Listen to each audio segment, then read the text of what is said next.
guys, what's going on? You are listening to ThisWeekInGeek.net. I'm your host, Mike the Birdman, and well, it's not quite Halloween. It is the Day of the Dead. It's the beginning of a new week, and welcome out to the show. I am joined with my co-host over in the land of New Berlin, Kitchener, and home of Oktoberfest, which, did that happen this year? Alex, the producer, and it did. It happened as in a couple that I think Bingaman's had something indoors, and there was one tent, but most of the stuff wasn't set up. And the parade, which has been going on since like the 60s for the second year in a row, was canceled. But instead of having nothing, they did a virtual parade where they just showed clips of all the floats from like 40 years, and they spliced it together to pretend that it was one new parade. And you're like, Wow. Okay, that's kind of neat. It's kind of neat, except when it jumps back to being like 480i from 1972, and it's like oh, and you'll hear somebody like, it'll be random people talking about it, like local people, like newscasters, and then it'll be like Gord Martineau from City TV was covering it. It's like, but he retired like years ago. and they even like tried to have like new dubs over it. It was kind of funny, but like, and it was like, it was still watched by a fair amount of people on CTV, but like for anybody outside of Ontario, actually it airs in Canada wide. So like for any of our listeners in the States, the Oktoberfest parade is like, it's like was it the Macy's Thanksgiving Day parade? Yeah, kind of the same thing, I think. Because it's the Oktoberfest / Thanksgiving parade, and you may think, oh, it's just like a small town thing. No, it's nationally broadcast. It's it's like the second biggest parade in Canada. Like the Toronto Christmas parade is the big one. That's like the New York, like the Macy's one. But this is, because our Thanksgiving is in October, they would air this and it would broadcast Canada wide. And they usually rebroadcast it over in Germany too, because Kitchener being the second biggest Oktoberfest outside of Germany, Berlin, Munich, and all that. And even in the States, in certain areas like Pennsylvania, that they'd pick it up for broadcast. So it is like a bigger deal. Would get a couple million views regularly on TV. So the talk is like they did this one this year, and then they promised at the end, they're like, we promise next year we'll be open unless we're not allowed. And what's actually what they're doing for our Christmas parade, because our Christmas parade was always broadcast on CTV here. So one of the few outside of Toronto that was as well. And this year what they're doing is they're going to have the floats. They made them. They're going to close off the street. Nobody can go, but they're going to put them there, and people, I guess, are going to be standing there playing their music or whatever, and they're going to have a drive-by where a camera guy is going to sit like on the back of a pickup truck or something, and they're going to slowly drive by and make it pretend like you're there seeing the floats go by. That's a lot of effort, all things. It's a lot of effort, but it guarantees that it can actually run. I guess so, yeah. So, obviously, folks, we are recording this on November 1st. So hopefully you guys had a safe and bountiful Halloween, such as it may be. Did you guys have anybody come by? Actually, yes, we did have our friends of Heather brought down her kids of Rosa and Garrett. Garrett was like a skeleton, so kind of like that Fortnite kind of look. Rosa was, I think, Elsa from Frozen, or Anna. Nice. She was one of them. And this makes you sound so old. One of the Frozens. One of the Frozens.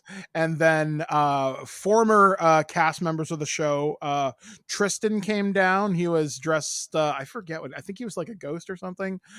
Lee came down as a Fallout 4 lone survivor. Actually had his Pit Boy playing Fallout 4 music. Yeah, I was like, that's a new level of immersion, and about 10 people will appreciate that. So good on you. And then everybody else came. We gave them basically, here is like $20 worth of candy. Plus I found a bunch of Nintendo things I had just kind of kicking around, and Garrett's a Nintendo fan, so I gave those to him. I found some My Little Pony stuff for Rosa, so she wasn't left out, and it turned out pretty well. Yeah. We had nobody. Wow. Like we gave candy to our neighbor, like in the apartment building. Her kids handed it out early, but we've got a bunch left over that we're going to see if any other kids in the apartment, want extra. I found out that my mom's place had probably 20 or 30 groups of kids, which is more than they've ever had. And my brother ran out of candy after a half an hour. And Oh, he wow. actually went quickly and picked up more, because I think a lot of stores still had candy because people just weren't expecting as many kids.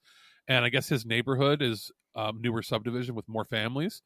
And he's like, we had at least 50 kids or more, and they had made up bags for every kid. So it got to the point where they had to start just like grabbing handfuls and throwing them for the kids. Yeah, it was surprisingly quiet around here. I mean, we had our door open the entire night, and we only heard kids for maybe 2 hours, and then it was like literally a bloody ghost town outside. We just didn't have many. We tried to do our Halloween tradition of putting up our Christmas tree, and because my wife is going for surgery in just a little over a week, she's been on the same liquid diet that I had to endure last year. So she has no energy. We got about half of it done last night. We did get it lit, but we haven't had a chance to decorate it or fluff it up. That's going to be tonight's job. And we watched Hocus Pocus, which me, Liam, and Blair were watching it, and we were looking in the background for extra little details we may have missed. And on the 4K release we found some more hidden deep cuts to costumes. There's one person who's handing out candy in the background because we're looking specifically for licensed costumes. And we're pretty sure the director put in a reference to Return to Oz. Return to Oz is the fucked up sequel to The Wizard of Oz. And there's an updated version of the Scarecrow. No, that's from the 70s, right? No, that's from the 80s with Fairuza Balk, the girl from The Craft. Okay. That's right. Sorry. I get that confused with the Michael Jackson The Wiz. Mm-hmm. Which I think was early 80s.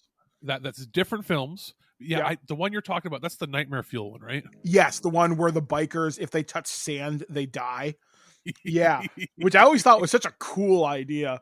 But yeah, there's a person handing out candy, and we're like, I'm looking at Liam, I'm like, is that a Return to Oz reference? And he's like, you might be right, because it's too close to the design for it to not be.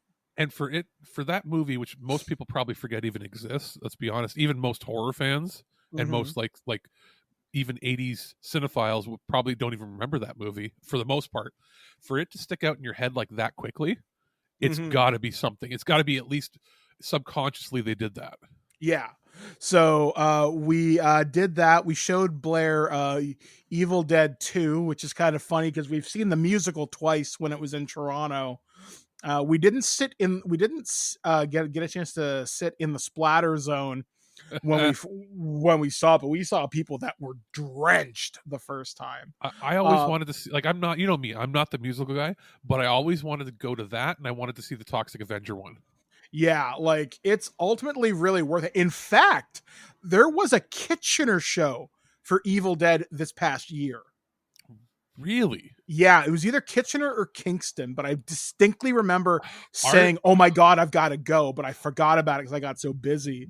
Ours were closed. Oh, wait. I think it might have been canceled because remember there were some concerts and stuff that you were looking at going to here? Mm-hmm. I don't think the Letterkenny one happened either. Yeah, I think it got moved, but I'm not 100% sure. So, yeah. And Trailer Park Boys got moved as well. Mm-hmm. So, yeah, so that's kind of what's kind of going on with me. What about you? What have you been up to over the last week? Spent a few days at my grandmother's helping out just around the house, and helped her get ready for Halloween by putting together little candy bags for her to give out. And I finally went back to the movies. I went and saw the My Hero Academia, the third anime film there, and they're playing it for a full week, which previously the anime films usually play for like Friday, Saturday, or maybe Friday, Saturday, Sunday for 1 or 2 showings a day. But they're doing a full week. But it looks like it's only the subtitled version, which ended up being fine because it's like Dragon Ball Z, right? It's like all mostly action. You could not close your eyes, but you could like not look at the subtitles and know exactly what's happening. But it was a bit surprising because previously they had done dubbed and subbed. But it was good. There was only like 4 or 5 people there, which I guess is good because they can spread out. Like previously, I was worried that anime showings, you have very fervent fans. You also, for better or worse, traditionally have fans that may not they may be more enthusiastic than they are careful when it comes to safety. So I was worried there might be people there without masks or just people crowding around, laughing, yelling, coughing, and I'm like, I don't know if I really want to be here for this, because previously the films when I went to see them were completely sold out. Like people sitting in those seats that nobody sits in at the very front, Yeah. where you basically have to lie down. And this time we were all spread out. We basically each had a row to ourselves. And I'm like, you know what? I feel bad for the theater, but because they spread out their showings, instead of having like 4 showings, they had like 14. I'm like, okay, so now I get the feeling people are going to be going, like they're going to know and go, hey, it's playing all week. I don't have to all cram in on a Friday. So movie was entertaining. I'm happy to go see more there. From what Ken was saying, that because of the I guess they consolidated their assets. Sony owns Funimation, and they also own Crunchyroll now or something. Yeah. And they also they own Aniplex Digital, I think, which is one of the anime companies too. So like they are now distributing these anime films themselves instead of going through Fathom Events, which would explain why it's more than just 1 or 2 days of showings. It's being released as a regular Sony picture. So I'm like, okay, so that means in the future, anime may just be a regular thing to see in theaters. So like when a new Dragon Ball movie comes out, Mike, you won't have to be worried about getting a ticket because it'll be playing for a whole week or more. Yeah, I was actually just while like you were talking, I decided to look it up at my local theater. They're showing it twice today, once in English and once with Japanese with English subtitles. And That's pretty cool. Interestingly enough, Cineplex in Kitchener is not showing it at all. At all. It's only at Landmark. So I almost was thinking maybe Landmark realized that Cineplex locally wasn't going to show it. You'd have to go to Guelph to see it, Cineplex. So they just went, screw it, we're going to show it all week. Because, to take up a screen for that long for a title that's not like super duper wide appeal, there's always the worry that, hey, nobody's going to show up, or they're going to split their viewership between 2 different rival companies. But if Cineplex ain't going to show it at any of their 3 theaters here, they may as well show it completely. So it'll be interesting to see what anime looks like in the future. And I think it's because that Demon Slayer, which is the other big anime that's come out in the last couple of years, especially during the pandemic, that movie made like over $100 million at the domestic box office in the spring. And that was a Sony release too. And they're like, holy shit. And that There's money to be made from weebs. And that was released over a weekend only. And it made 100 million. So they're like, oh shit, we gotta finally treat this like we treat like our Sony regular, our Sony Pictures Animation releases. I'm kind of hoping that when the next Dragon Ball Super movie comes out, superhero, it'll see a pretty wide release. I can't imagine why it wouldn't. To give you an idea, as far as the biggest, like there are all these anime pictures that come out now and then. And like you've got your Studio Ghibli stuff that when that comes out, it'll get a wide release because, well, Disney. It's no longer with Disney, it's with G Kids now. But for years, up until the last one that they had come out, it was a Disney release. So Disney would market it as if they were marketing a Disney movie for the most part. And then you've got your as far as like adaptation of anime and manga and that. Right now, the biggest ones are My Hero Academia because it's basically superhero high school, right? And then you've got your Demon Slayer, which is like, I'm trying to think if there's what else is it's like it. It's young samurais killing yokai / demons. So cool. Samurai Pokemon, more or less. Samurai Pokemon meets it's not like Dragon Ball in that there's not tournaments. That's more like my Hero Academia is Dragon Ball is also Marvel X-Men. Okay. And then as far as bigger ones that are probably going to come is that one that I've always watched, Black Clover. That is Dragon Ball is Harry Potter. And that one just finished its entire TV run. and they're going to finish the show as with a movie that's probably going to get a wide release as well.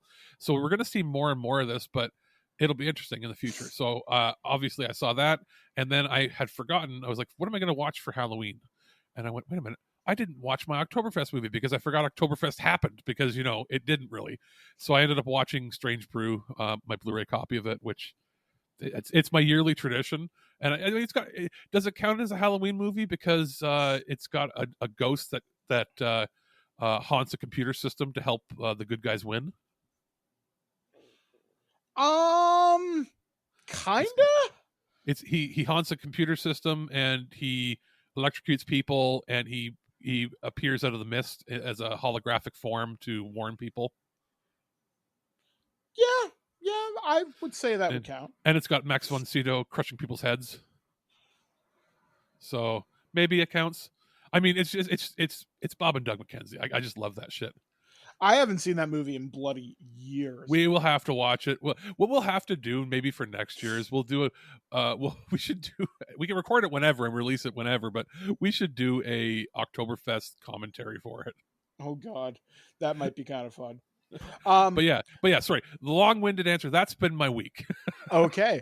As for myself, like I said, I've just been kind of hanging out. I've been playing some video games, which has been kind of fun. I went back to Far Cry 6 for a little while, but I'm also starting work on some stuff for the holiday gift guide. So I'm currently working on Nick All-Star Brawl, which I may have a review for that as early as this week. I also got Fatal Frame for the PlayStation 5. You can look on that for next show. But you might be wondering, well, what the hell do we have coming up in this show? We actually have something very special coming up today in our news segment. I have an interview that I did with the executive producer and director for the Movies That Made Us, The Toys That Made Us, and many other projects you've definitely seen across Netflix and other streaming services. I talked with Brian Volk-Weiss. We talked for a little bit about the show and got some really interesting insider info in relation to the RoboCop episode. So look forward to that in the news segment today. But we also have a review that we got from Audible.ca, who gave us a complimentary copy of The Sandman, which I raved about last year. So now the second part has come out with yet another huge all-star cast. We will follow James McAvoy as Morpheus, or Dream, and we will talk about all that happens within that. And we also have a review coming up from Alex from Mill Creek Entertainment, more of their retro VHS collection involving one of the classic swords and sorcery, and definitely one of the more goofier titles from that era. We're going to be looking at Kull the Conqueror. So all that and more coming up right here on ThisWeekInGeek.net. I've been Mike the Birdman. He's Alex, the producer. We're gonna talk ourselves into the land of dreams, into the endless, with destiny, delirium, death, desire, and many other entities. This is The Sandman from Audible.ca. There is a wind that blows between the worlds. This is not a place, after all. It is between places. Don't do anything stupid. But when you see him, tell him I miss him. You knew me when I was an angel. What was I like?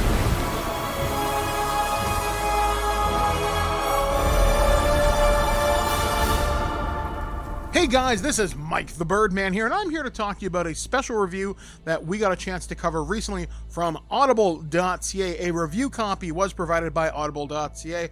I'm going to be talking about The Sandman Act 2. This is the audiobook that was written by Neil Gaiman and directed by Dirk Maggs.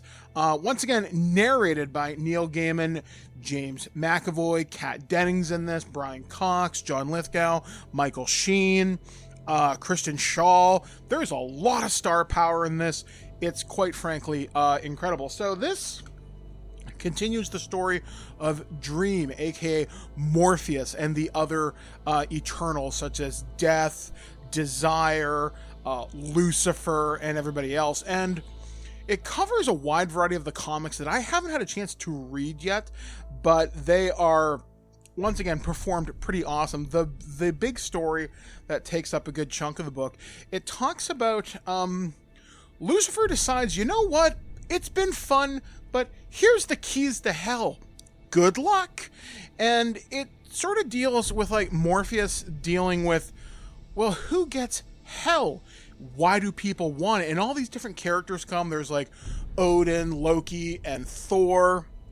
You get the Egyptian death god of Anubis, the cat goddess Bast, somebody from the court of fairies comes by, a chaos princess who looks like a little girl who turns into this demon thing, and other interested parties who all have a vested interest in wanting hell for themselves, because why not? It's uncontested real estate now. And you get some really good performances out of this. I mean, obviously, James McAvoy as Morpheus is perfectly cast. I really can't think of anybody else who could bring the role alive like he does. Another good pick is Kristen Schaal as Delirium, who's one of the new Endless, sort of like the eternal constants of the universe.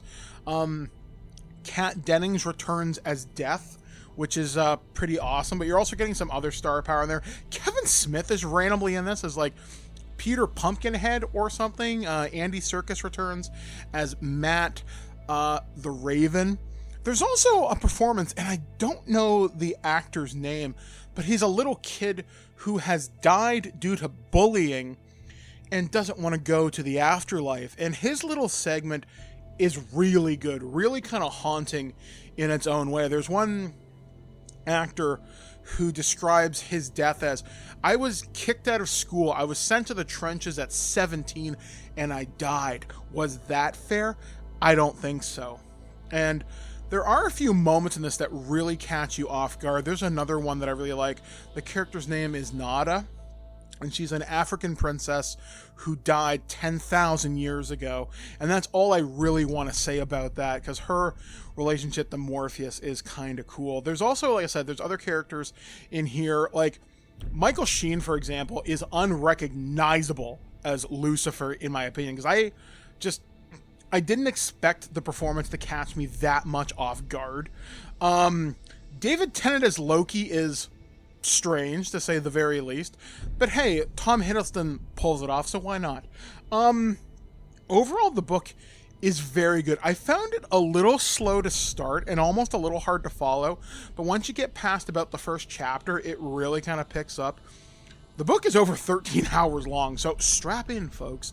It's going to take you a while to get through these, and while not every single tale is necessarily a winner, the first third of the book really captures your attention and kind of makes you think about your relationship with suffering, if more than anything. At least that's what I took away from it.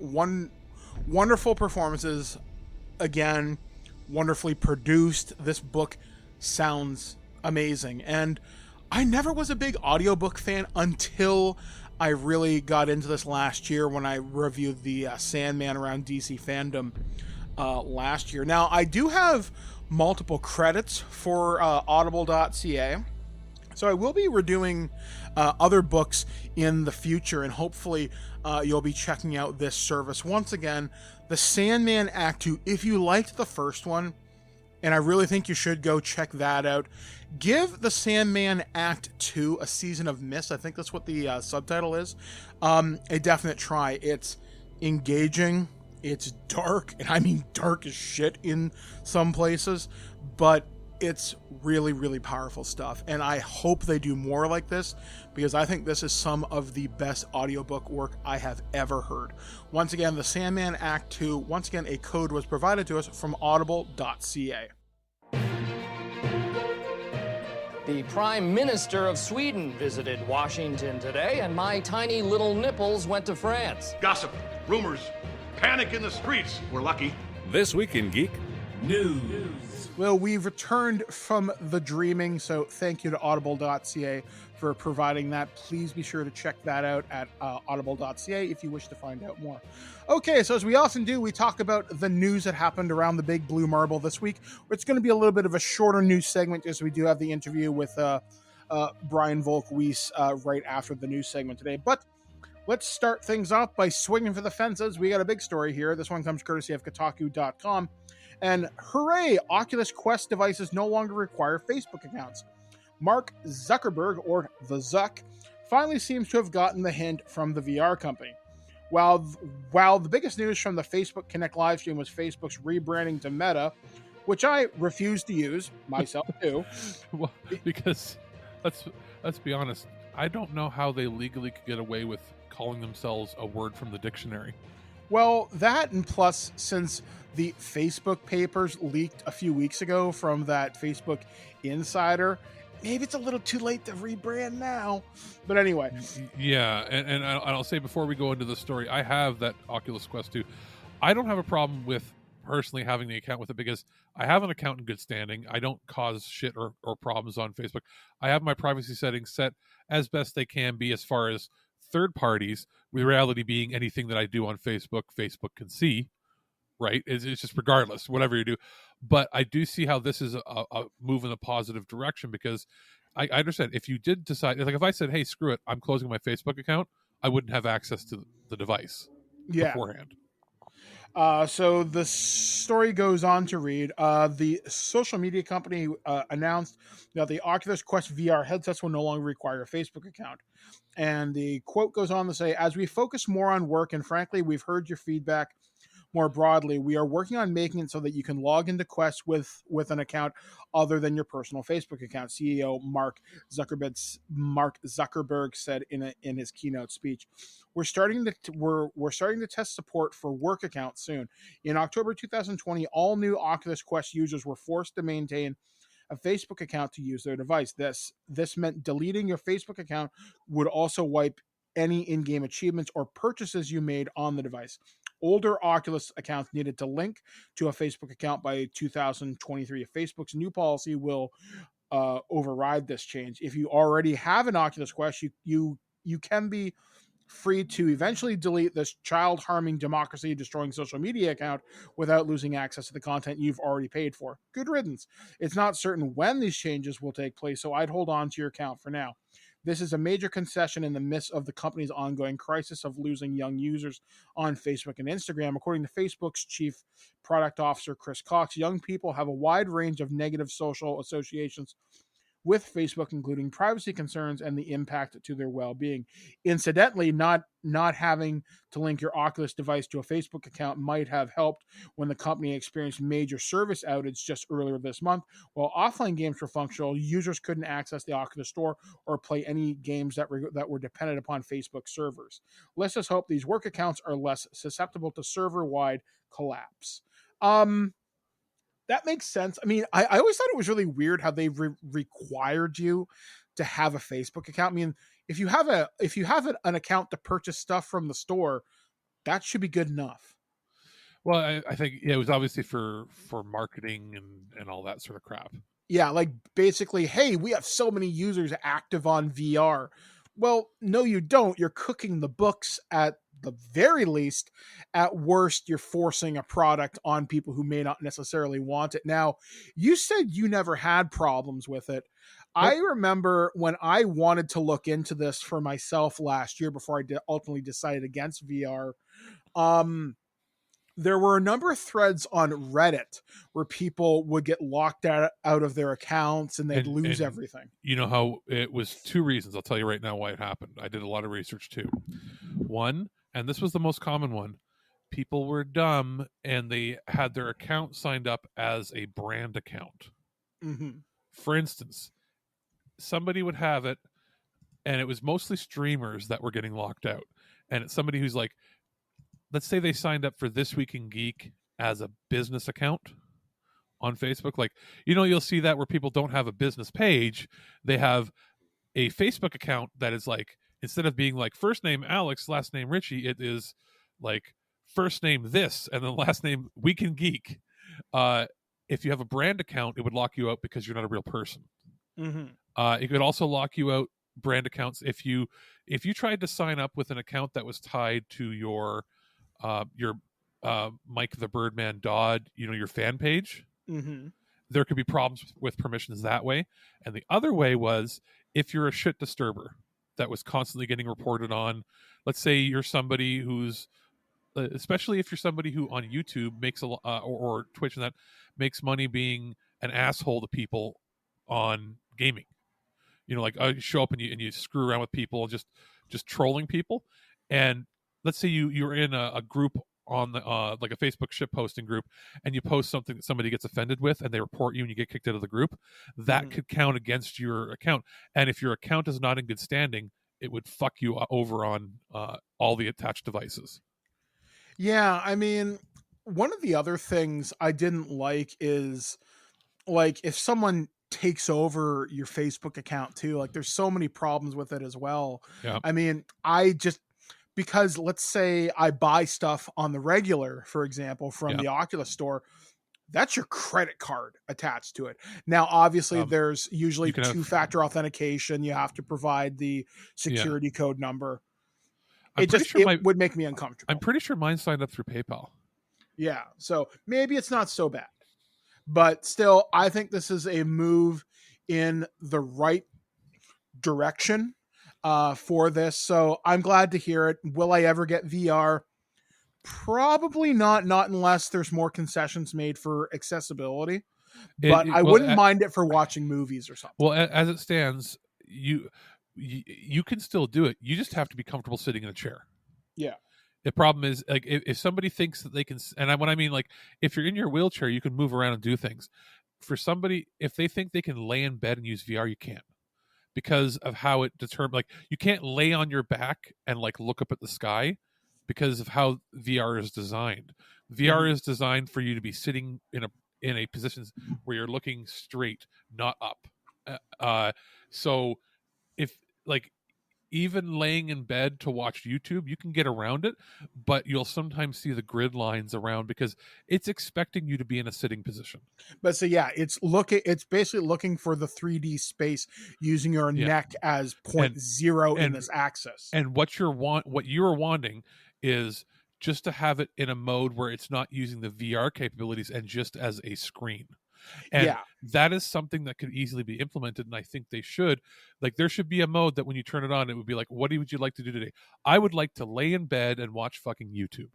Yeah, like, because it would be nice, plus the fact that if I could use this for my wife Blair and give her a really good set of headphones to go with it, if she wants to tune out the world while she's recovering from surgery, then she in theory could.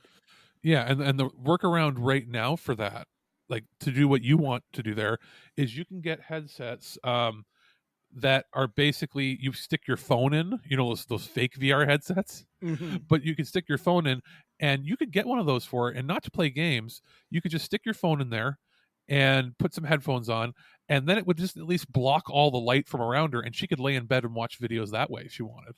Yeah. So it would be nice to eventually get a VR headset. Maybe someday. We'll have to wait and see. But good on you for doing the bare minimum, Facebook. Moving on to our next story. This one comes courtesy of comingsoon.net. I'm a little less interested in this and yet interested at the same time. Allow me to explain.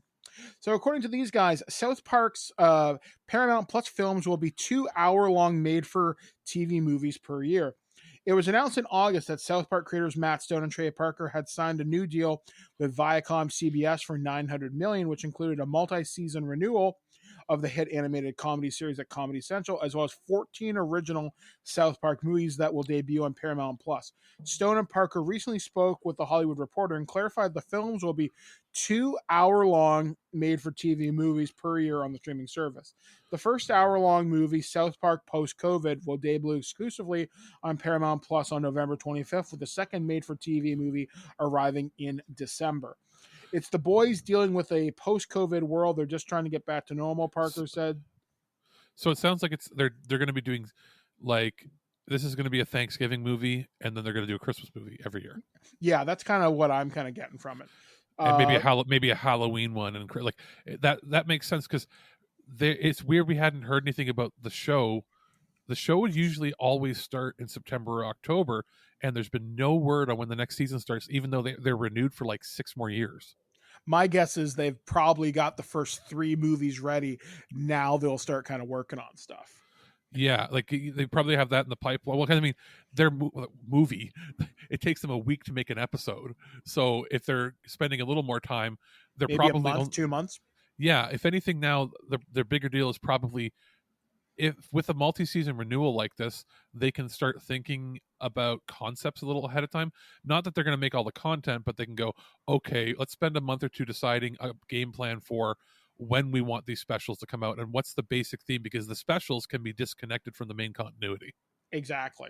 So Parker goes on to say, so it's like our show, we're just trying to get back to normal. The recently inked deal with Viacom CBS runs through 2027, and as previously reported, it includes the series being renewed through seasons 30 and 14 Paramount Plus projects. With Viacom, we realized we could make them as long or short as we needed, Parker said, and they went and called them movies. They are the ones we said we are giving them 14 movies in 7 years. All I can say is for me personally, I'm 52 years old. I've made 3 movies in my entire life, so you do the math. Wow, we're trying to make what's on Paramount Plus different from anywhere else.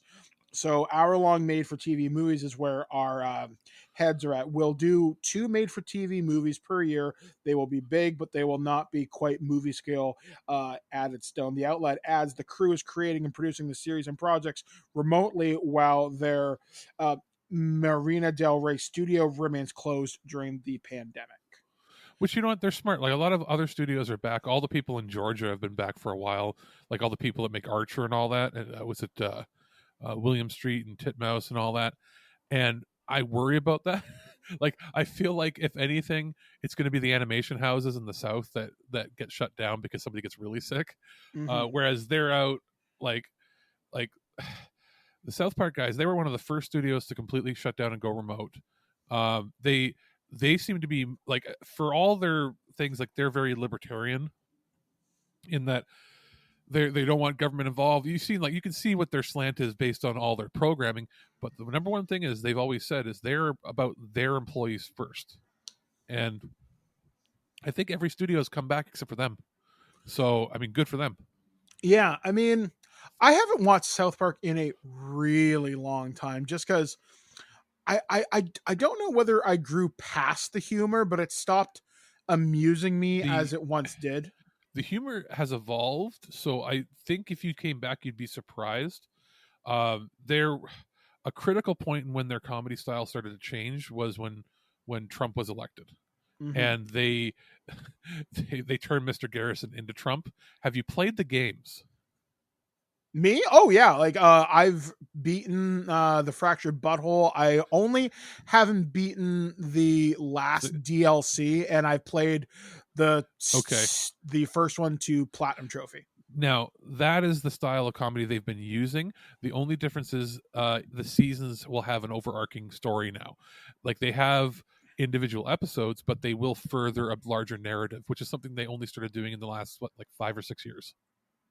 I would love to see them do the games adapted to TV, but then again, I guess you'll lose out a lot because as opposed to a 2-hour-long movie, you're losing 30 hours of content. No, because like you said, you weren't really watching.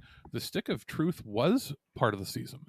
Oh, it was. Oh, because that was based upon like the Black Friday or something. Well, the first half of the season led into the game, and then the show picks up right after the game. Oh, okay. And they did the same thing with Fractured Butthole.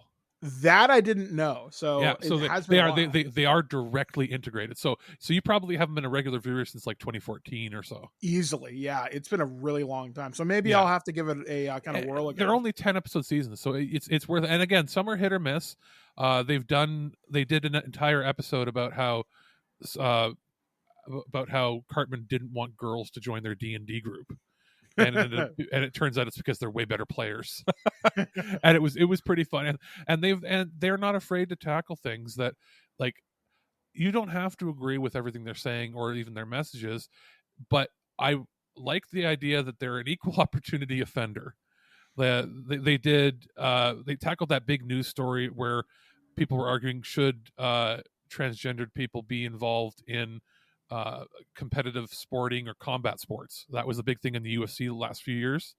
So their take on that was to take it to such a ridiculous level where they had Macho Man Randy Savage enter as a woman in the like strong women competition, and to the point where it's so ridiculous, it's and so roided out and so beyond anything that they have to lampoon the whole situation of it being, the situation that it is, and they take the hits, but I will give them one thing: there's never any malice in what they do in their comedy. Their idea is, hey, let's look at what these social commentary is talking about, and let's tackle it.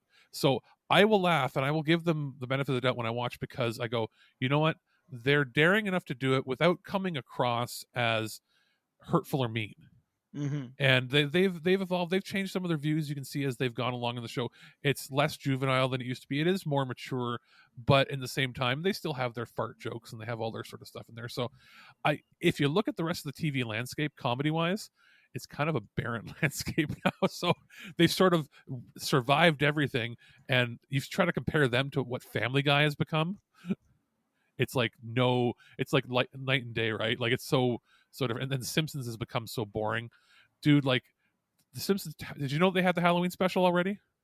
Before they had it a few weeks ago, and the Simpsons Halloween special was covering movies and tropes and jokes from about 10 years ago. And it's funny because I was just talking about this with Gonzo and Kat over on Nerd to the Third Power. It seems like that's the only time they let the writer's room have any fun is on the Halloween episodes, but now it's turned into jokes that date the show horribly.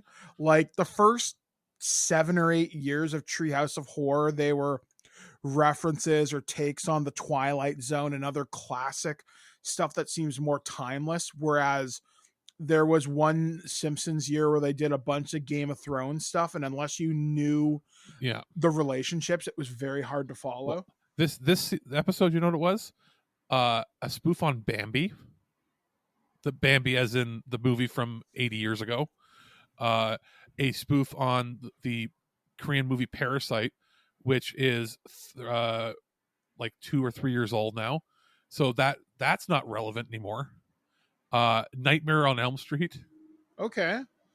You could kind of get away with, but how do you top the original one with Willie? This one is about trees that come to life and decide to kill people. That's stupid. Because it's Nightmare on Elm Tree. Oh, okay. Still stupid. And then they did a TikTok spoof. Get the fuck out of here. See, yeah, and here you go. Viewing figures, 3.9 million viewers. The Simpsons Halloween specials used to get 30.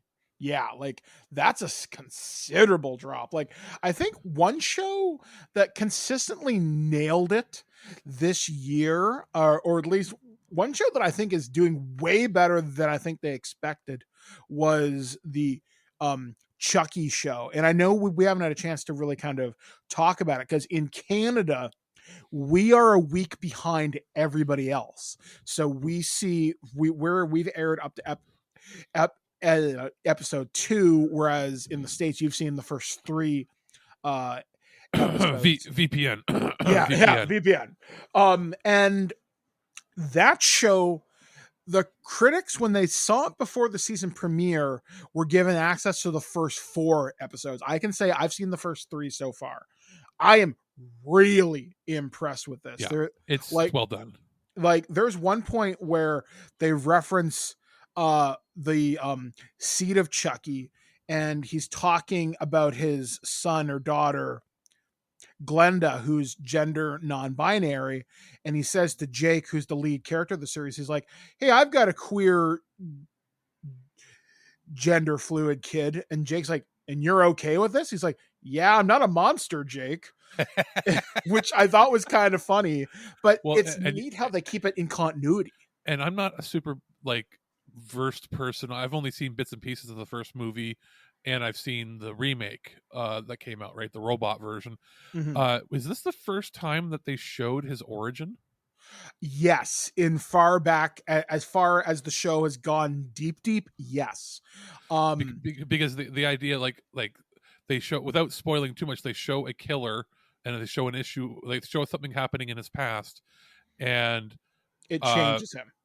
not only does it change him, but the killer instills something in him, saying that like the best people that do this are born to do it. Mm-hmm.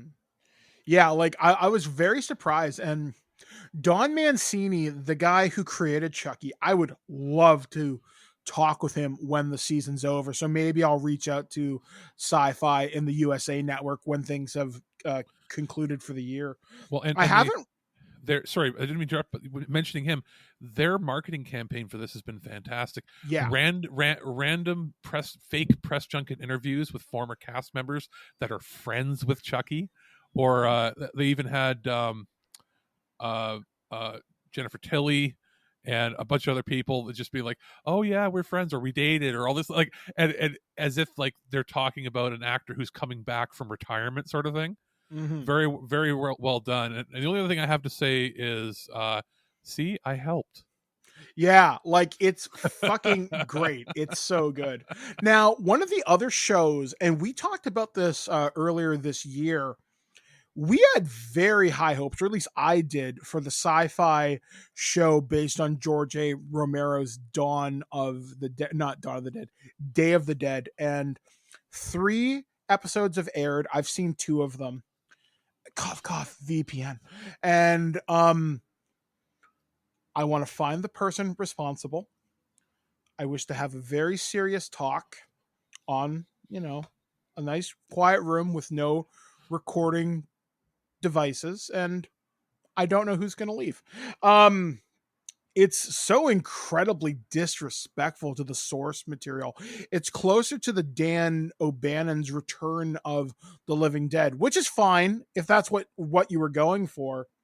But don't tell me it's going to be based on George Romero's Day of the Dead and ignore everything that is Day of the Dead. I was talking about this with like Liam, and we were talking about, it seems like somebody owns the rights to Day of the Dead, and they just throw around that IP whenever they need money, because there was the Asylum movie that came out like years ago called Day of the Dead 2 Contagion. There was a movie that was very loosely like a remake. They even had a character named Captain Rhodes, and that was with Ving Rhames and I think Mina Suvari or something. Well, to give you an idea, cable ratings are obviously going down and down and down as more people go to streaming than ever before, right? Mm-hmm. So even the Sci-Fi Network and USA can barely get over 1 million viewers for almost anything anymore, unless it's The Walking Dead, because people are brain dead. I don't know why people still watch that show, but anyway, that's a tangent for another time. But the Chucky show is getting about 400,000 viewers on Sci-Fi, or 450,000, and about the same on the USA Network, averaging, which, I mean, less than 1 million between 2 channels is not great. But then you realize, like, comparatively to other shows, it's doing decent. The Day of the Dead show, it's barely breaking 200,000 viewers nationally. That's not survive. Like, that's half of Chucky on one of the channels. Chucky is getting about 4 times the viewers. Yeah, and I think, like, I saw something the other day where it got like 4.3 or something, like 4.3 million. Like it was from the official Chucky Twitter account. It's only getting 400,000, but they're not counting streams. Oh, okay. So it's very possible that Chucky, between watching on the USA Network, watching on Sci-Fi, and watching on those respective streaming platforms, it's probably getting somewhere in the realm of 2 to 3 million. Maybe it got 4 million for the first episode. Yeah, I mean, I'm just glad that it's doing well. I'm glad horror television is kind of having a really good kind of renaissance. And I know you don't like The Walking Dead, but there is a series, and I think it comes out next year, where it's like an anthology series in the Walking Dead kind of universe, which is something I've always wanted. I would see that. I'd be interested, but okay, I just looked up the creators of the amazing Day of the Dead show. The ninth grade ninja guy. Yeah, Jed Helioff and Scott. Yeah, yes. Raven's Home, Malibu Rescue. Yeah, Randy Cunningham, ninth grade ninja, The Flintstones, and WWE Stone Age SmackDown. They wrote that. R.L. Stine's The Haunting Hour wrote a couple episodes. It's all kids garbage. Scooby-Doo Mystery Incorporated 4 episodes.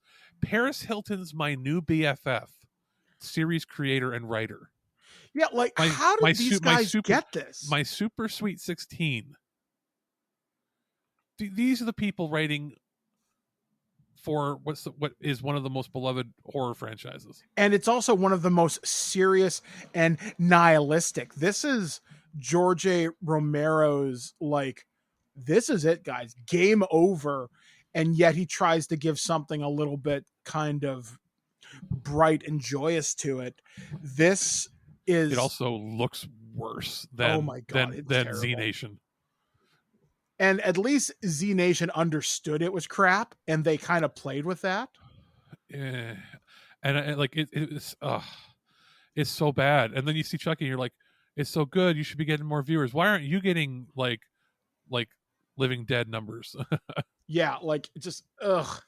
Anyway, so yeah, we are going to take a break here on ThisWeekInGeek.net. And what we're going to show you next is I sat down for an interview this past weekend with Brian Volk-Weiss, who is the executive producer and director of The Toys That Made Us, The Movies That Made Us, A Toy Store Near You. And later on this week, on Friday, in fact, you're going to hear another interview that I did with him regarding the Star Trek series. But for right now, let's sit down with Brian and let's enjoy a conversation about the movies that made us. We'll be back, guys, right after this. And now it's time for another special feature. Pickle. Hey guys, what's going on? You are listening to ThisWeekInGeek.net. I'm your host, Mike the Birdman, and one of the things that I love to do is I love documentary series. I love behind the scenes things, be them about movies, toys, video games, whatever. If it's about something that I like, I definitely want to talk about it. And I got offered an interesting opportunity this past week or so to talk with the executive producer and the director of one of the coolest Netflix series to come out in a really long time. And that is The Movies That Made Us, The Toys That Made Us, and so much more stuff coming up, I'm sure. I'm talking with the executive producer and director creator of those series, Brian Volk-Weiss, and I'd like to welcome him to This Week in Geek. Thank you for having me very much. Yeah, it's really cool because I started looking back at your career, and you started out as a PA on Castaway. I did uncredited. I never got the credit, which kills me. It drives me nuts. But yeah, I worked in the wardrobe department for about 6 months. Oh wow! So you pretty much jumped into Hollywood head first, because that's not exactly a small production considering the caliber of star power that was involved in something like that. Yeah, I was in Hollywood for probably about 3 months. I got here in July. Actually, less than that, ma'am.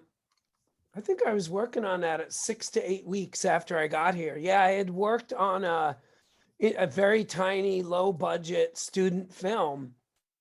And one of the producers on it worked in the ops department of DreamWorks. He literally was like the guy they called when, the phones wouldn't sync up with the fax machine or something. And he and I got along. I worked my ass off for free on his film. And he put in a good word. And I'm not entirely sure how I ended up in the wardrobe department.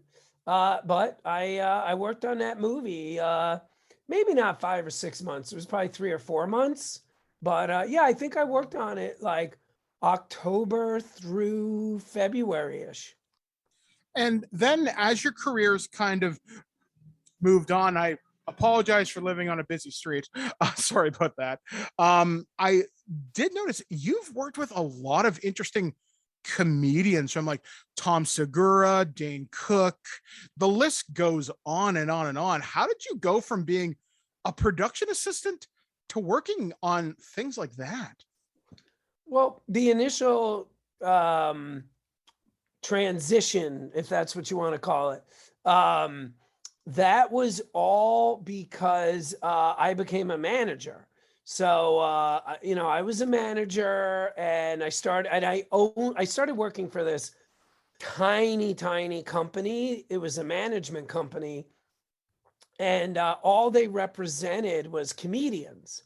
So I started working for the owner as his assistant, and then I started signing comedians, and then I became a manager of comedians.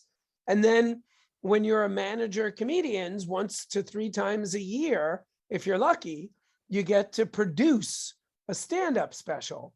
And I guess we were considered to be better at producing than we were at managing, because they started getting incoming calls to produce specials for non-clients. And then we started making more money from that than we did from management. So I eventually retired from management and just kept producing stand-up specials. And then that led to documentaries and series and blah, blah, blah, blah, blah. So when you transitioned from doing documentaries and series, you started a company called the Nacelle Company, which is primarily behind these big kind of Netflix specials. Like I said, the Toys That Made Us, the movies that made us, and I think a toy store near you, which you do for other services, if I'm not mistaken. How did that company get started? Basically, like, how did the House of Ideas come from comedy specials to doing documentaries and stuff? Like, basically, what was the main driving force behind? I want to talk about other things, like the topics that you cover in those particular series. Well, basically what happened was the small company that I worked for as a manager was bought by a really big company. And when I went to the really big company, it was just me, my boss, and an assistant. So it was literally 3 of us. About 15 years later, maybe 14 years later, we had become so big, and for a variety of reasons I won't bore you with, the owner of that big company thought it would be better if I bought him out than just me continuing to be an employee. And this is an oversimplification of the truth, but I bought the company from the owner, but I bought the part that I had built. So we started off with 3 people. Then we were like, I don't know, at that time, 3 or 4 dozen people. And then I bought it. And then I came up with the name Nacelle Company. So some people are like, oh my God, Brian, it's amazing. You built all of this in 3 years or 4 years. And I'm like, nope, it's taken 23 years. I just changed the name 4 years ago. One of the cool things that I've noticed when this series started out, I was so excited as a viewer and obviously a big pop culture fan. I mean, anyone who's followed this show for the last 15 years knows that I love Aliens and RoboCop, especially. Like, pretty much I live life according to Ripley and Alex J. Murphy. And when I got the email from your assistant, Sam, I was like, oh my God, I get to talk to this guy. And it was so cool because you'd pick so many movies that just click for this time of year. You got Halloween, you got Friday the 13th, you got Nightmare Before Christmas. You also got RoboCop and Aliens. And I'm sure I'm leaving a couple of those out, like Coming to America, I think, as well.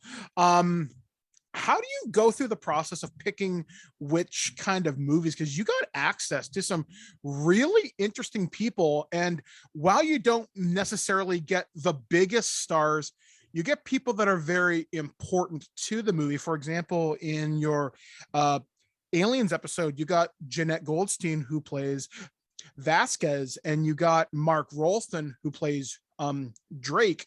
And it didn't click with me until the other night. I was watching Shawshank Redemption, that he's one of the bad guys in that, and I got thinking, wow, that's really kind of cool. It's just, I'm just wondering, like, how does the process go when you start to pick people for interviews to get involved? I also noticed you got Paul Reiser, of all people. I was so happy to see Burke again.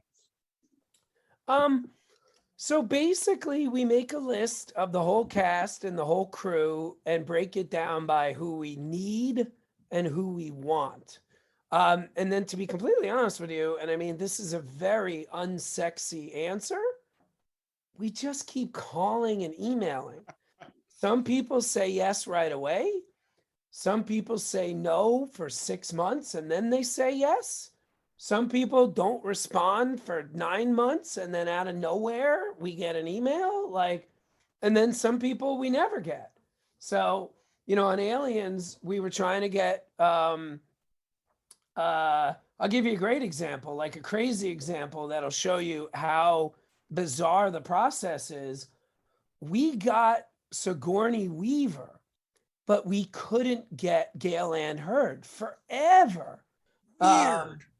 And then after Sigourney's interview was over, she was like, how was your interview with Gale? And I was like, I got to be honest with you, we can't get her to commit. She literally called Gale in front of me while I'm watching her on Zoom. Then she leaves a voicemail for Gale. And then she's like, who else don't you have? I'm like, well, we couldn't get Carrie Henn. She literally called Carrie right there in front of me and got her and was like, Carrie, you got to do the movies that made us. Like, I just had the best interview I've ever had about aliens. Like, why aren't you doing it? And then a week later, we were interviewing Carrie. So if that story doesn't show you how bizarre the casting process is for this, nothing will. It's so interesting though, because you get a chance to bring characters and people who worked on these movies that you wouldn't necessarily think of. Like when I was really watching the Friday the 13th one, for example, you got Tom Savini, which was really cool, but you also got the other special effects artist whose name escapes me at this current moment. But it was cool to see them, the other actresses that were involved. You got Sean S. Cunningham, you got everybody. And then for the Halloween episode, you didn't get John Carpenter, but you got a good chunk of his crew. And just hearing the stories, and there's one moment I love this. Somebody brings out a phone to one of the guys and says, oh yeah, that's my brother-in-law. Yeah. And it's funny, you just reminded me, I forgot something. Because John Carpenter, he's done 1 trillion interviews. Tom Savini barely does interviews. So, it's a good question. Some people could wonder, how did you get Tom Savini, but you couldn't get John Carpenter? We didn't get John Carpenter, and this was the thing I forgot, because of COVID. So we had Gale Ann Hurd, by the way, would have done it without Sigourney Weaver, but COVID was a variable. With Tom Savini, there's an executive producer I work with named Steve Hoffman, who just kept calling and calling Tom. And eventually he got Tom on the phone. Then he went to Tom's house and convinced him to do it. So again, if there's any common link behind all these stories, it's persistence pays off. You never know. You never know. Robert Zemeckis, we had him booked before COVID, and then COVID hit and he became unbooked. It happens. I mean, it's so cool just to see. I mean, even if your first picks don't always work out, I guess to quote Jurassic Park, life finds a way. And you've managed to bring these movies to life in so many different ways. For example, one episode that I didn't expect to hit me as much as it did is I first saw Pretty Woman for the first time this past summer. And I know I'm like 40 years old. What's wrong with me? And hearing the story of how it evolved from a script called 3000 into what it eventually became, and then that really cute story how the guy who wrote it went to like Iceland and somebody actually asked him which version did he see, and he's like, really, you know about this? And I don't know, it's so cool just to think little documentaries and television series can really unite people, bring people together. Like, what are some of the behind the scenes stories? Because like I said, you got Sigourney to call Gale and to call Carrie. What are some of the other unexpected connections that were made on the series as you began filming over the course of the last 3 seasons? Well, one of the things, I've never said this before, that's been happening and is a very new phenomenon. Like, it's only been over the last 3 or 4 months that I've been hearing this, but we're starting to hear the stories of big talent that we couldn't get that eventually watched the episode and their thoughts. So like I just heard about 6 weeks ago that Bruce Willis was dragged to watch the episode with his daughter and like loved every minute of it and kept hitting pause to be like, not only that, but so like we're starting to hear that quite a bit. You know, the other story that always cracks me up is, you know, we killed ourselves to get Jennifer Grey for the Dirty Dancing movie and episode, I should say. And I mean, we emailed and called and she wouldn't do it. Then the episode comes out, and it just so happens that one of our lawyers also works with her. And he calls me up and he's like, hey man, like I got a bone to pick with you. I'm like, okay. He's like, I represent Jennifer Grey. She saw your episode. Why didn't you try and get her? And I said to him, I go, I hope your computer has a lot of memory available, because I am going to send you 1 trillion fucking emails. And I forwarded him all the emails. I mean, we're talking about conservatively 3 dozen emails. And that doesn't include phone calls, like, and sure enough, nobody ever asked her directly. Oh, so wow. You never know. You never know. So the only thing is you just got to keep trying. And the other thing, to answer your question, that's gotten a lot easier for us is as the brand has become more well-known and beloved, it is easier to book people, because now a couple times, like we've gotten word for, like a great example is Nancy Allen with RoboCop. Like her agent was a complete jerk. And that's me using a nice word. I mean, am I allowed to curse? Oh, of course. Oh, her agent was a fucking asshole.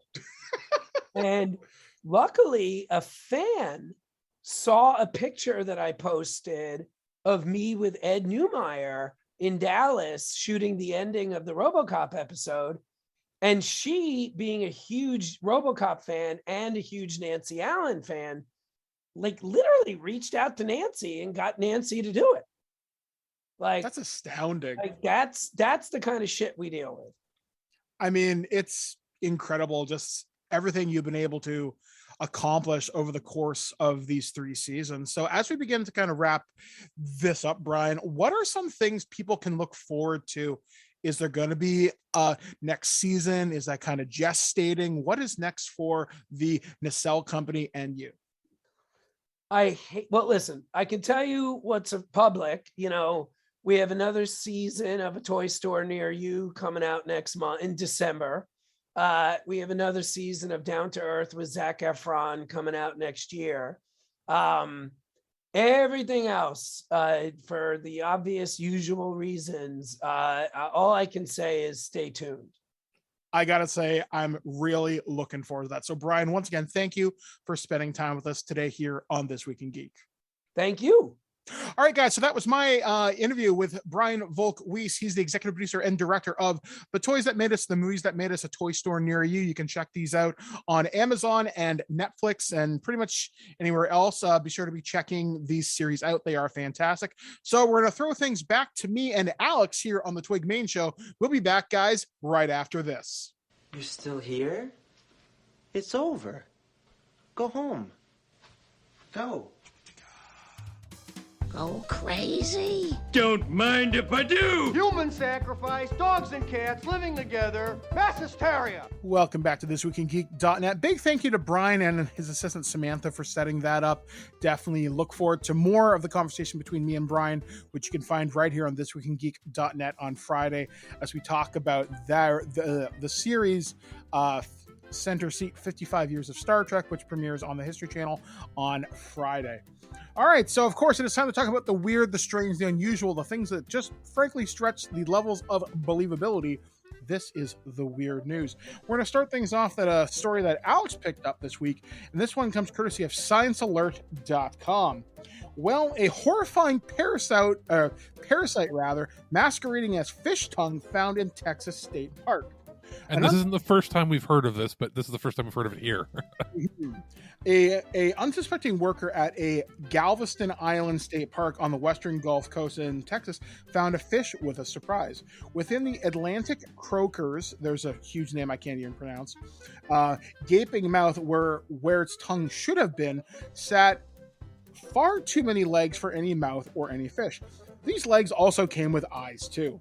An isopod from the genus Symphomotha, I think, had replaced the croaker's tongue. Females of this group of crustaceans migrate up from the fish's gills, pinch and siphon off the blood supply to the tongue until the organ withers and falls off. Oh my god. They then attach themselves onto the remaining fleshy stub, continuing so they may feast upon the captive's blood for years. It happens to be the only known case where a parasite functionally replaces a host organ, the park workers shared on their Facebook page. Mark Fisher, a science director at Texas Park and Wildlife, explained these parasites are quite common in some fish species, like the spotted sea trout, while he'd never seen one in an Atlantic croaker. One 2015 study found the isopods were relatively fond of this particular host, while the parasite, which can reach up to 8 millimeters long or 0.3 inches, doesn't seem to change its feeding habits of some fish it infects. It can lead to a reduction in their growth, a 2013 study found. Researchers suggest this may be due to the respiratory stress produced by receiving less oxygen over the long term, because the mass of parasites clogging up the mouth doesn't allow the fish to take up and filter as much oxygen from the water. Others attribute this decline to the parasite's draining of nutrients. These findings were specific to this particular species infecting this other fish, the Trachiotis boltafish. We're not sure which species has infested the mouth of the Atlantic croaker, although C. excesia is thought to be the high host specificity towards the fish. Last year, Rice University biologist Corey Evans also unexpectedly came across another one of these isopods while scanning wrasse to study the fish's evolution. While the tongue imposters keep cropping up, there's still a lot we don't know about these species. One young Simothea finds a suitable fish host. It attaches to its gills to feed, then develops into a male. These isopods are prostraneous hermaphrodites, meaning individuals can develop as males before later transforming into females to reproduce. In this case, the males are typically found on the gills before migrating to the mouth. This transition might only occur once there's more than one isopod infesting the fish's gills, so that one becomes the female can be impregnated by the other. Once the parasite has completed its life's purpose, reproduction, it falls away, leaving the poor fish struggling without a tongue if it hasn't already killed it first. Looking at this picture, this is fucking horrifying. Holy shit. There you go. There's your post-Halloween scare. Yeah, Jesus. That is gross. I always find stories like this fascinating because me and Alex have grown up around the Great Lakes of Ontario. And specifically, I remember in the 90s, zebra mussels were a big thing on Lake Huron. Yeah, and you would always hear about them, and you'd always hear how they were clogging up wastewater disposal pipes. You would hear there would be weird, not quite creatures, but mutations found around the outlet pipes near nuclear power plants, because of the dumping of not quite heavy water, because that's highly bad, but because it would warm the water unseasonably during most of the year, life could change around those particular areas. One of the most horrifying things I'd ever seen, and it's not unusual, but it's the first time I'd ever seen one, is I saw a lamprey eel. And a lamprey eel is essentially a tongue with suckers and fucking god huge teeth. I remember people calling them dick worms. They are scary looking things. So the first time I was swimming at Sauble Beach, this must have been around 2002. I was with a couple of friends. We were in the shallows near the sandbar, and I saw something move out of the corner of my eye.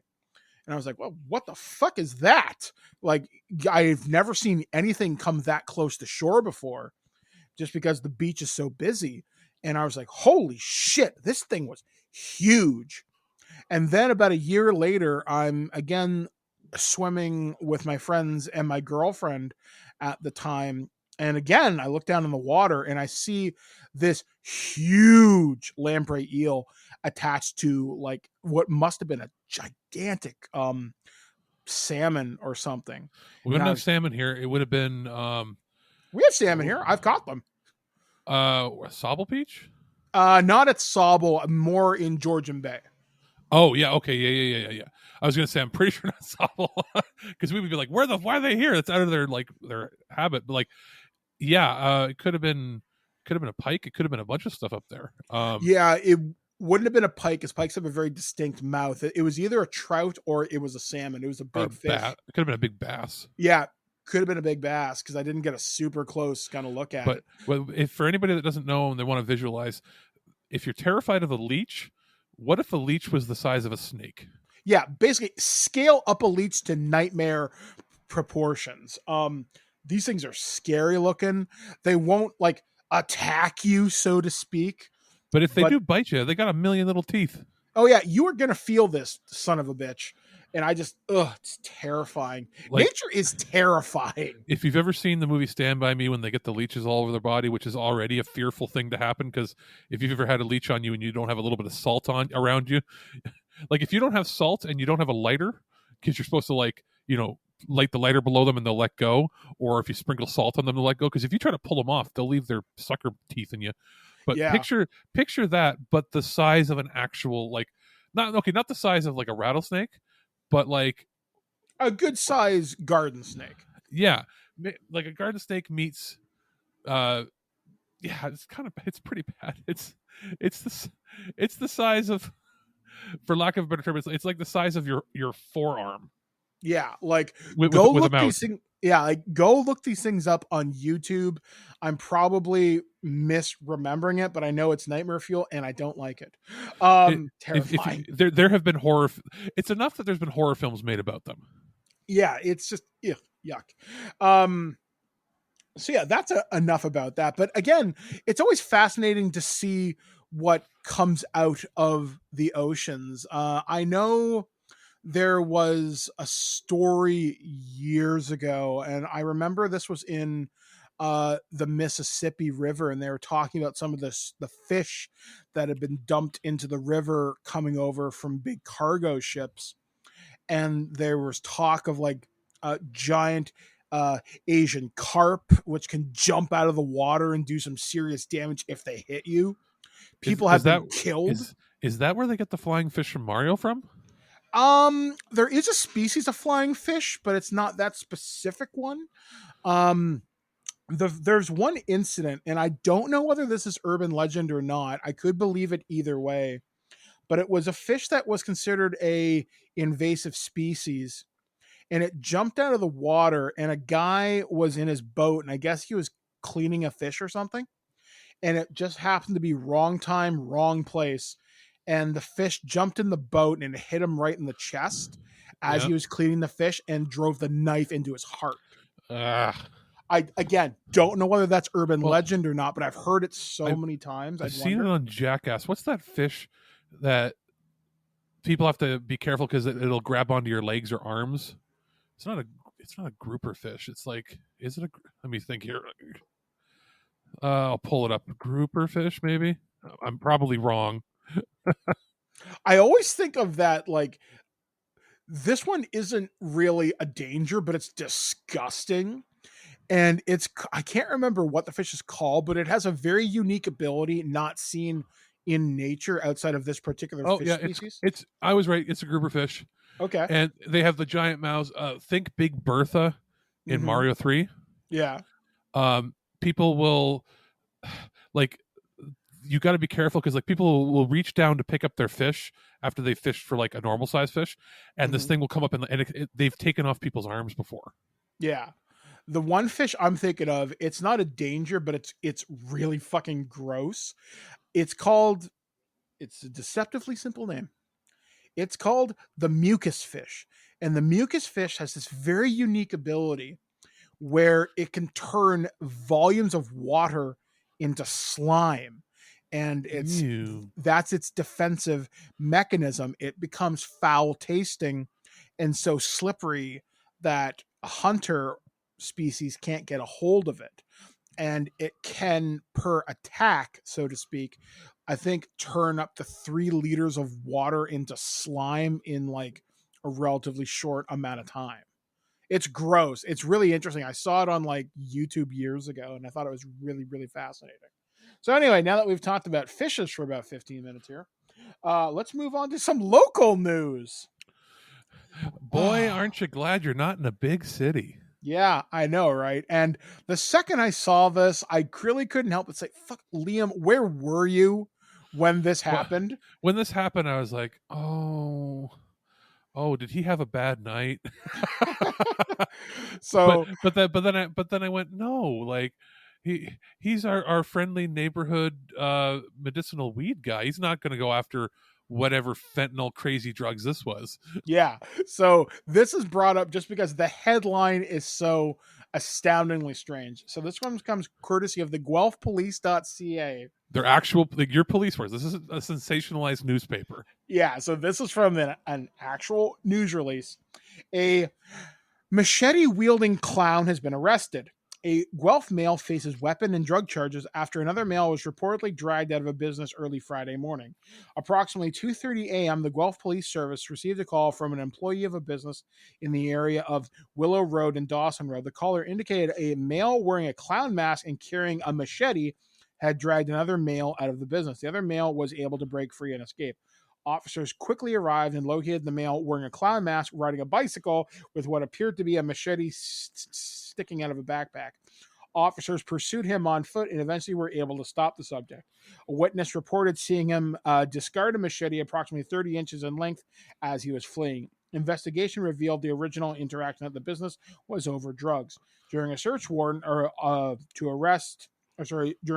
incident to arrest, officers located a large chunk of suspected fentanyl with an approximate street value of $450, 2 cell phones, a digital scale, small plastic baggies, and $200 in cash.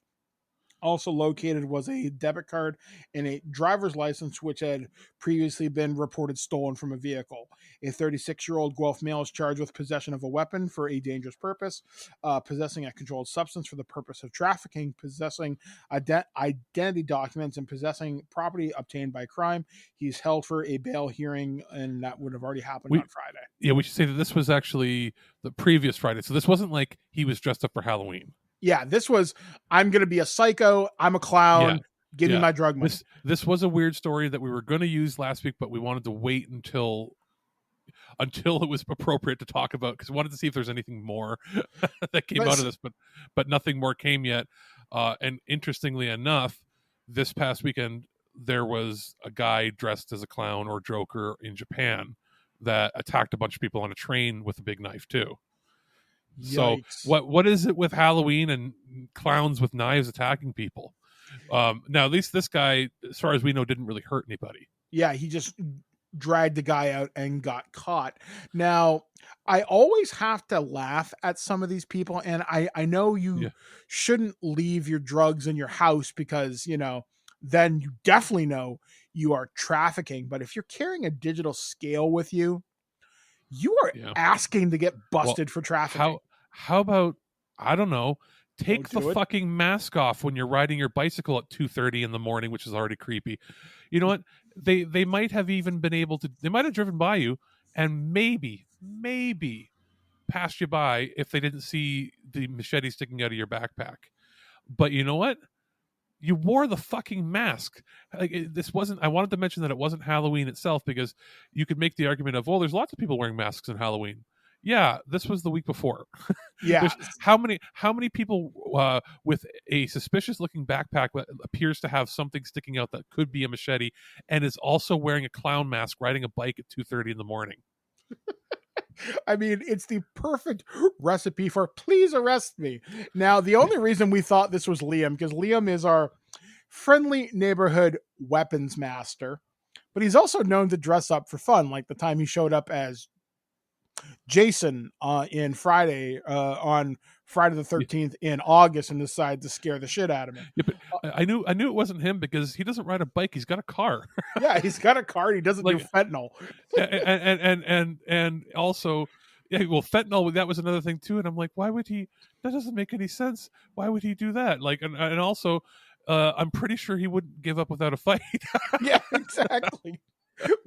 Like, but all joking beside, it's like I saw this and I was like, oh great, this is where's like, and I looked at the road. I'm like, that's not that far away from you. Say, yeah, which is just my lord, the world keeps getting stranger year by year. But this is 2021. Honestly, not a lot surprises me at this point. So anyway, folks, that's what we have for the weird news this week. Kind of a shorter segment because we wanted to give more attention to Brian. But before we go, we have one more review. This one's going to be coming courtesy of Alex. And this is going to be his review roundup, but focusing on Kull the Conqueror from Mill Creek Entertainment. Enjoy.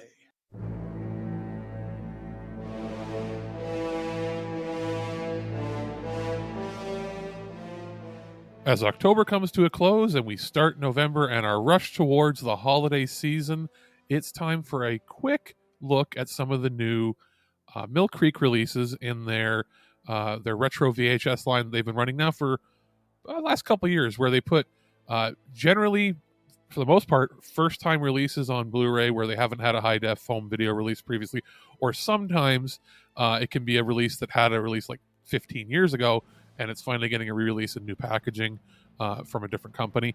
But generally, these films, for the most part, come with either just a single trailer or they're just bare bones, but they have maximized their quality on disc by filling all the space with video and audio data.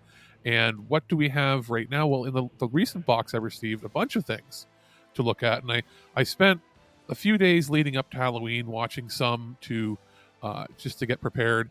And we'll talk about some at a later date, but I wanted to focus on specifically the retro VHS line that of releases that they brought. A couple of them here. And one is Kull the Conqueror. And that is sort of going to be the main focus here. I will briefly touch upon a couple others that I think were good. And I'll start with them, actually, which is Casual Sex and Splitting Heirs. And the final film in the bunch that came with this is also going to be Renegades. Now, Renegades I will focus on a later date because I feel that one might be one that we'll watch with Birdman and get his opinion on as well, because it's something I had seen all the time in stores to rent and then never did. And I kind of feel like that might be the standard sort of thing that a lot of people are in the same boat about. So briefly touching upon Casual Sex, it is a comedy film starring Leah Thompson and Victoria Jackson. Prime 80s women are coming into their own empowerment. Bit dated, to be honest, in some of the comedy and the tropes involved, but it's charming.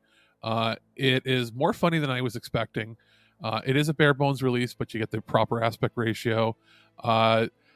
I've only really seen Leah Thompson as Marty McFly's mom in the Back to the Future trilogy, so it was nice seeing her do something different. But again, it has an MSRP of about $15. I'm going to assume it's probably going to be one of those things you find at Walmart or at Amazon for somewhere in the realm of $7 to $10. It seems to be sort of the standard when you see these bare bones releases, and it's probably going to be something that you could pick up for like a stocking stuffer, especially if you're going to pick this up closer to like Black Friday. And then as far as Splitting Heirs, this is one where I'd seen bits and pieces on TV, and it's a film that has Rick Moranis, Eric Idle, Catherine Zeta-Jones, a very young Catherine Zeta-Jones, and John Cleese, and it is one of those quirky American / British style comedies where it's a blending of their styles. You saw a lot of that happening in the 90s, like A Fish Called Wanda, And it doesn't, really, it doesn't overrun its stay. It's, I think it's only about 80 minutes, maybe a little bit longer than that, including credits. It's like, what if Monty Python was toned down a little bit and brought in more of an American sensibility in how they were filming it, so that it's not just completely batshit lunacy. It is worth watching if you've liked films. Think like a goofier, wackier, weirder version of like a King Ralph kind of thing, that sort of tone, which is, to say the least, it's charming with all the actors involved. They all do a wonderful job. It may not be for every comedy sensibility nowadays. I think kids might have a hard time getting into it, except for the fact that Rick Moranis is in it. And it's pretty clear that they're releasing this because there's sort of a nostalgia run for him right now with the brand new Ghostbusters coming, where they said he's not going to be in it, but who knows? I'm not 100% sure. We'll see in the next couple of weeks, I guess, when the movie comes out. But this one's worth it. Same price point. I would say, personally, I found this one to be better than Casual Sex, but Casual Sex is still an interesting movie itself. And then we're going to end here with Kull the Conqueror. This was at the height of Kevin Sorbo's Hercules run, when they tried to sort of make it like, let's make a movie that's basically Conan the Barbarian, with the guy who's synonymous with that style of, I guess, sword and sorcery on television, because people forget how big Hercules and Xena were in the 90s. Like, they were some of the biggest syndicated shows worldwide, right up there with Baywatch. So, like the synopsis, I love it. It says action superstar Kevin Sorbo.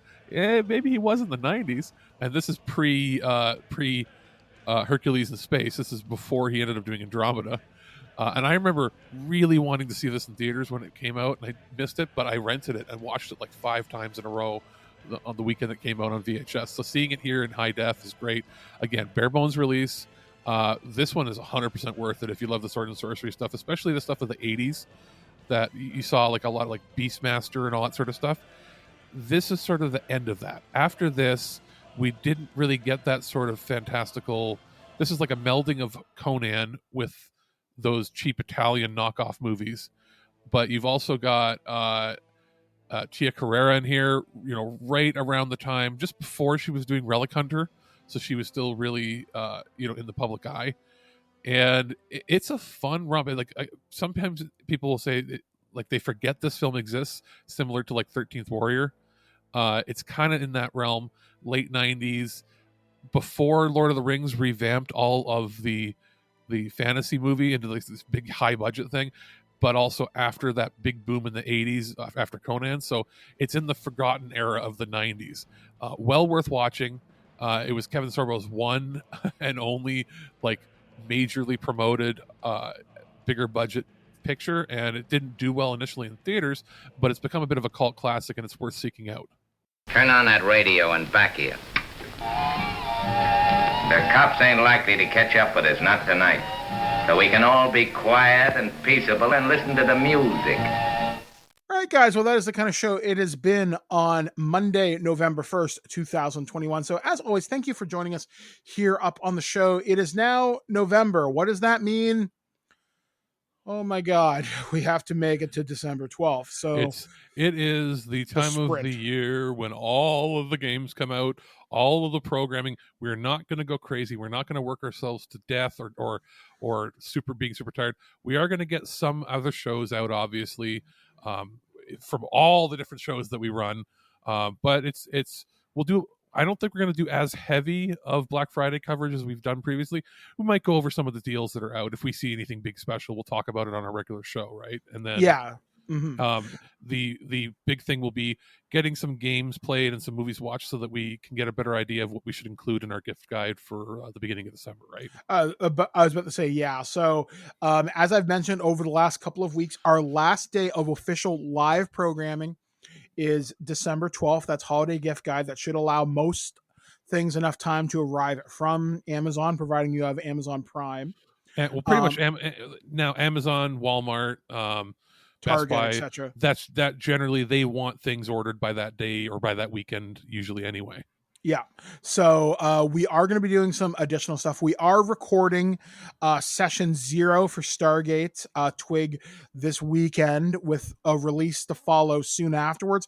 Regular episodes will start coming out in December to cover the break that we're going to be on. We've also discussed a little bit further. We're going to do Stargate like a pilot for a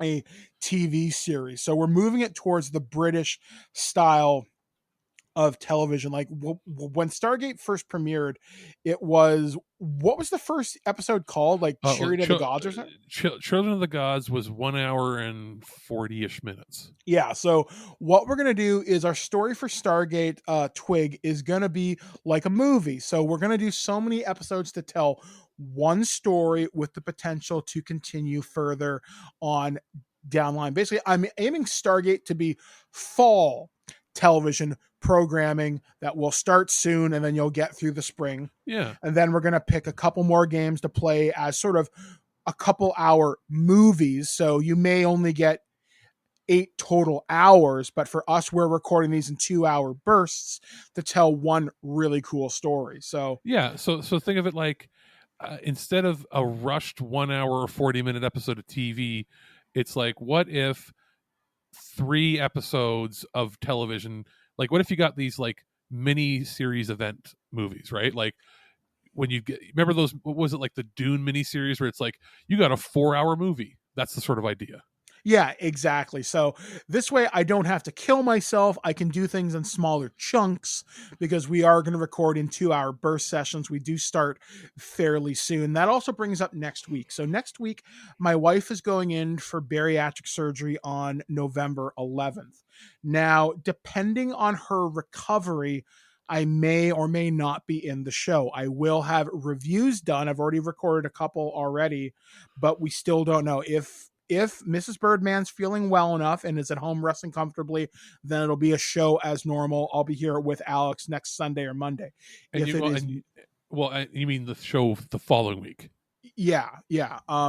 Basically just kind of giving you guys kind of a heads up as to what's going to happen, because next Thursday is the day. So yeah. We will be continuing programming. I still will be recording stuff up until Wednesday, the 10th. After that, I may need a couple days to see how she heals. But then after that, we're going to be recording stuff pretty consistently. Now, Alex and I are also going to be recording our Christmas commentary rather soon. So we have that ready for Christmas time. And I don't think there's anything else really to go over. Like I said, we're going to be launching Stargate in December. We haven't got a premiere date for that yet, but it'll be after the 12th for sure. Maybe that weekend we'll do it. Yeah, I would say, without giving a hard date, you can expect it probably before Christmas. Yes, that is the idea. If that's a safe way, you can probably expect it before Christmas, at least one episode, and then expect probably a couple at least before we're back on our regular programming. Because what's the plan? Second week of January or third week or something, or how are you doing it? I'm looking at a calendar right now. I'd like to come back on maybe the 9th. The 9th, or at the latest the 17th. But either way, okay. There will be tons of stuff. There'll be Earth versus Soups. I'm sure we'll probably do some Future Imperfect stuff that isn't dated. There will probably be a review show here or there. It's just the regular news and the regular news and like the regular intervals of shows will be not quite as frequent, obviously, for that 4 to 5 week period. Yeah. So because we need time to recharge and whatnot. So anyway, folks, that's what we have currently planned. I have an interview scheduled with Aaron Paulier, who you know from Future Imperfect and Earth versus Soup. We're going to be talking about. You're going to be interviewing that jerk? Yeah, I know, that fucking guy. That guy. Yeah, I mean, all I've heard are horrible things. I mean, oh God, I can't even say it. He's like one of the nicest people in the world. So we are going to be talking about the latest release from Star Trek Adventures from Modiphius. We're going to be talking about the Shackleton Expanse because Aaron is a scientist and deals a lot of stuff with space and climate, and interesting stuff. We're just going to talk about, well, space and how it kind of ties into this book. And I am making inquiries to talk further about Star Trek kind of later on, but I don't want to confirm anything just yet as I don't have it settled yet in stone. So we got a lot of stuff going on this month. If you want to send well wishes to Mrs. Birdman, it would certainly be appreciated. I will probably be a wreck next Thursday, but I've been through that surgery or through a similar type, and I know she's going to be tired for the first 3 or 4 days home, and then she'll be probably at like 30%, if we're going to go with a volume dial, 30% energy for the first week or two, and by Christmas time she'll be pretty much back to normal, if not even more energy. You never know, but like it is going to be a week. I would say just be safe, Michael. Probably I'll record the main show. I'll just call it now. I'll do the show the week of the 14th. Okay. And you just have it off, because I imagine just in general, between the both of you just want to rest. Yeah. Like I just want her to be well. I want to take some time to watch some TV with her, because she's been complaining like, where the hell have you been? I'm like, it's Broketober. Now it's Brokevember. My God, it doesn't stop. I want to watch Law and Order. She told me that. She sent me a message. I was talking to her. I'm like, oh yeah, Law and Order this year's been really good. We didn't even finish last year yet. So yeah, like, she's mad at me. We'll get your husband to watch it. Well, you tell him. I'm like, I can't tell him. She wants to watch Law and Order. I'll tell you that. I should probably get on that then. So we will be doing that rather soon. So anyway, guys, any well wishes can be sent to Mike at ThisWeekInGeek.net, and I will definitely show them to her. She would appreciate it. Anyway, guys, coming up this week on the show, like I said, we've got the interview with Brian Volk-Weiss coming up on Friday. Alex has a review show for Turtle Treasure, which is packed with everything. It's going to be a lot of stuff, because again, we're going to want to make sure that you're cleared slate before you might be off for a week or so with Blair. Exactly. So we got Transformers, we've got movies. I've even got some late Halloween stuff I still need to watch. I got The Haunting of Bly Manor, I think it is, from Paramount. We've got Crocodile Dundee. We've got a new bunch of G.I. Joe movies to talk about. So me and Alex have some joint reviews to do. It's going to be busy, but we will still be here to entertain you as best we can. So until next time, for ThisWeekInGeek.net, we have been Alex, the producer. I've been Mike, the Birdman, saying be excellent to each other, get vaccinated, be safe, and we'll catch you guys again next week right here on ThisWeekInGeek.net. At no point in your rambling, incoherent response were you even close to anything that could be considered a rational thought. Thanks for listening to this episode of This Week in Geek. Hungry for more? Check out our website at ThisWeekInGeek.net. You can subscribe to the podcast, browse our Twitter and Instagram, and leave your thoughts on today's topics. If you'd like to give us some feedback, send us an email at feedback@thisweekingeek.net. Tune in next time, and remember, Lower your shields and surrender your listenership. We would be honored if you would join us. Thank you for your cooperation. Good night.